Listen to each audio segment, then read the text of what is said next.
Ok, donc ici on a notre ville qui a été générée procéduralement. L'objectif va être de rajouter de la végétation dessus, et tout ça au rendu, ou en tout cas dans le contexte Solaris. On voit que là on est directement dans Solaris, on est déjà en rendu Karma XPU, et ce qu'on va faire c'est qu'on va venir instancer nos arbres directement à l'intérieur de Solaris sans le faire dans l'OpenGL. On n'a pas envie de s'embêter à faire deux fois le processus, dans le contexte objet, les réimporter. Bref, on peut préférer l'avoir dans Solaris directement. Donc pour ça, on va retourner là où on a créé nos points. Alors par défaut, je l'ai fait dans un même contexte. Dans un même contexte SOP, j'ai fait les lampadaires et mes arbres. J'ai tout merge ensemble, mais je ne display que les lampadaires ici. De l'autre côté, j'ai un copy to point. Lui, il est censé récupérer mes arbres. On voit que j'ai la distribution de mes arbres directement. Donc on voit ces différentes instances. Si je les sélectionne, là j'ai un premier arbre. J'en ai un deuxième qui est juste une variation de couleur. Ok, et un plus petit. Bon, et bien maintenant, cet assemblage, je vais avoir un système de copy to point où je vais venir prendre mes template points ici, dans cette deuxième entrée. Et dans la première entrée, je peux lui donner mon système d'assemble. Mon assemble, ce qu'il va faire, c'est qu'il va copy to point. J'oublie pas de packer en instance, ça sera toujours mieux pour...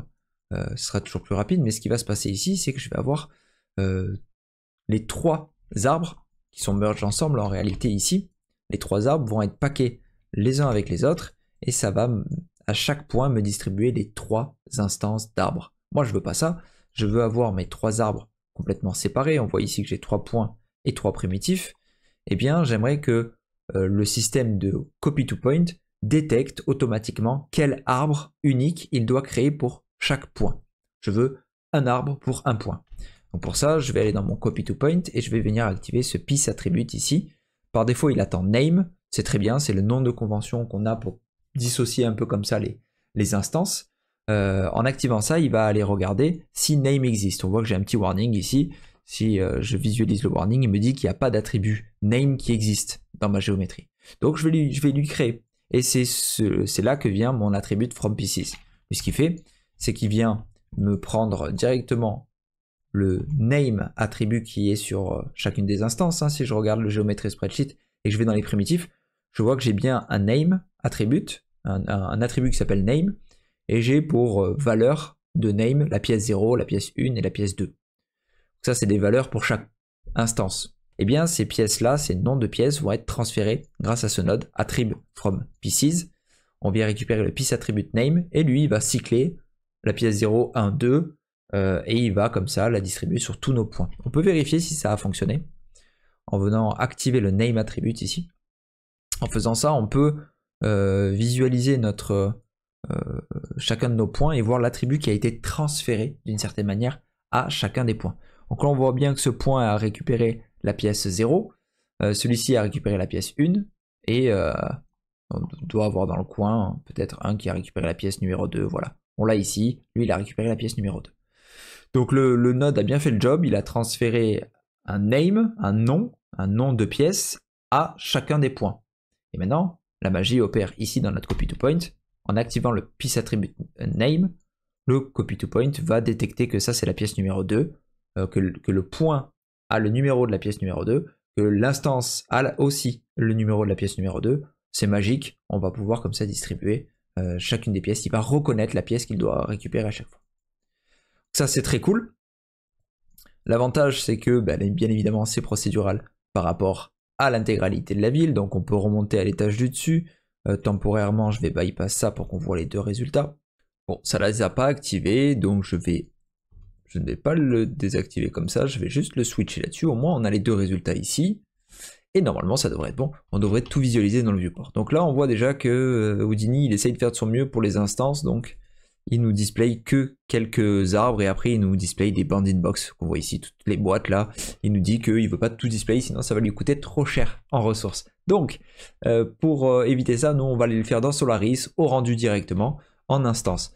Avant ça, on peut voir ici que on peut changer tout l'environnement, c'est l'avantage du procédural. On peut retourner au niveau des routes qui sont la base de la ville et on peut retourner peut-être sur une deuxième entrée, celle-ci, juste avec le cercle, ça va nous permettre de recréer toute la ville avec des arbres et une végétation complètement différente. Et une fois que ça a chargé, normalement, on a ce patterns et normalement toute notre ville s'est mise à jour automatiquement. Ça va un petit peu charger. Ça a déjà un petit peu chargé pour la création de la ville et le reste. Ça va reprendre un petit peu quelques instants pour tout recréer, mais rapidement on voit qu'on a toute notre ville qui a changé avec une nouvelle végétation. Si ce genre de création en procéduralisme t'intéresse, j'ai créé une formation Houdini qui reprend les bonnes bases solides du logiciel. C'est une formation qui se tient sur 16 heures à peu près, avec pas mal de vidéos à l'intérieur, dans lequel on traite pas mal de sujets comme celui des bases solides du logiciel, ou en tout cas sa structure, la modélisation procédurale et ses fondamentaux, les high fields, les orientations et les instances, dans lequel on fait cette fameuse ville sur la base des routes directement. Concernant le sujet qui nous intéresse, les arbres directement dans Solaris, ce qu'on va faire, c'est qu'on va venir récupérer, maintenant qu'on a vu ce que ça donne, on va venir récupérer uniquement le système de point cloud qui est juste ici. On retourne dans Solaris et à ce moment-là, on va venir importer nos point cloud ainsi que nos instances. On va le faire de deux manières différentes. La première, c'est avec un SOP create. On va prendre un SOP create et on va aller à l'intérieur, on va faire un object merge. Comme son nom l'indique, ici on retourne en SOP. Ça veut dire que on peut réutiliser tous les nodes qui existent dans le Surface Operator. On prend un object merge et d'ici, on vient récupérer l'objet nul qui nous intéresse, à savoir le out point cloud tree. C'est celui qui a les names sur les points. Pardon, je dis des bêtises, c'est pas les point cloud qu'il faut récupérer ici, c'est le template tree. Donc ceux qui ont les trois arbres avec les noms à l'intérieur. Une fois qu'on a ça, c'est cool. On peut remonter dans l'op network à l'étage du dessus et on va venir récupérer tous ces points et on va les mettre dans un instanceur qui va nous permettre d'instancer ces points grâce à ce prototypage source. Le prototypage source, c'est celui qu'on a ici. On va le renommer tree. En faisant ça, je vais automatiquement nommer le pass préfixe dans Solaris. Je te montre ce que c'est le pass préfixe. Voilà, c'est quand on sélectionne un objet, un primitif, eh bien le nom du primitif va être égal à celui qu'on va lui donner ici. Donc moi j'ai renommé ça en tree. J'aurais pu le renommer mon primitif. J'arrive plus à écrire. Eh bien, le nom de ce SOP create va devenir mon primitif tout simplement parce qu'il a l'input pass préfixe ici en $OS. Donc j'écris un peu ce que je veux, je vais le nommer arbre. Attention, ça va avoir une importance plus tard. Donc je récupère ce SOP create et je le mets directement dans mon instanceur. L'instanceur, comme ça, par défaut, il va nous faire une erreur. On va le connecter à notre merge. Au moins, on va retourner sur notre Karma Render Setting et il va nous mettre une erreur, il va nous faire bugger l'intégralité de notre setup. Pourquoi? Parce que lui, il attend un external SOP. Nous, on va lui dire un internal SOP, pardon. On pourrait le lui donner. On peut aller à l'intérieur directement de ce SOP parce qu'en réalité, c'en est un. On retourne dans un contexte géométrie. Tu vois ici que je suis dans l'instanceur. Eh bien, je vais faire un object merge de la même manière que je l'ai fait tout à l'heure. Et cette fois-ci, je vais venir récupérer le point cloud tree. Je peux remonter à l'étage du dessus. Normalement, je ne devrais plus avoir de warning. Parfait. Et il va détecter que ce qui rentre en première entrée pour lui est le système de point cloud. Ça devrait être bon. Là, ça charge un peu. Automatiquement, on devrait visualiser déjà les arbres. Donc là, on est tenté de se dire c'est super, tout fonctionne bien. On voit bien qu'on a les arbres dans le fond là-bas, on les a bien devant. Ici, pas de blocage de bounding box à afficher dans le viewport.